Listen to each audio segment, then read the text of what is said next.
വായിച്ചേ, ഹെബ്രായർ 3:7-8 വായിക്കാമോ? പരിശുദ്ധാത്മാവ് പറയുന്നത് പോലെ ഇന്ന് നിങ്ങൾ അവിടുത്തെ സ്വരം ശ്രവിക്കുമ്പോൾ മരുഭൂമിയിലെ പരീക്ഷണ കാലത്തുണ്ടായ പ്രകോപനത്തിൽ എന്നതുപോലെ നിങ്ങളുടെ ഹൃദയം കഠിനമാക്കരുത്. നമ്മളിപ്പോൾ ഈ ധ്യാനമൊക്കെ കൂടുന്നു, നമ്മൾ ഒത്തിരി ധ്യാനങ്ങൾ, ഒത്തിരി വചനങ്ങളൊക്കെ കേൾക്കുന്നു. നമുക്ക് പറ്റുന്ന ഒരു അപകടമാണ് ഈ ഹൃദയം കഠിനമായി പോയിക്കൊണ്ടിരിക്കുകയാണ്. ഒത്തിരി കേട്ടു, ഒന്നും ബലം ചൂടുന്നില്ലെങ്കിൽ ആ വിത്ത് വെറുതെ ആയിപ്പോയി. പിടികിട്ടുന്നുണ്ടോ?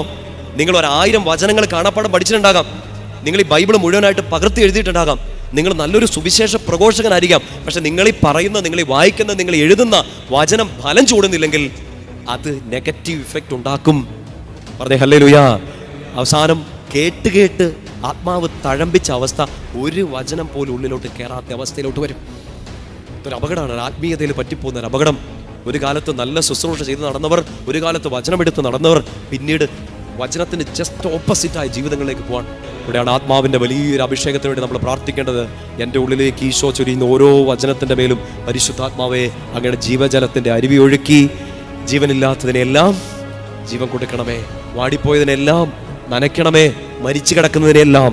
ഒത്തിരി വചനം കേട്ട് ഇങ്ങനെ ചത്ത് കിടക്കാൻ ജീവൻ പ്രാപിക്കണം, വചനം ജീവൻ പ്രാപിക്കണം. ശക്തിയോട് പറഞ്ഞേ ഹല്ലേലൂയാ.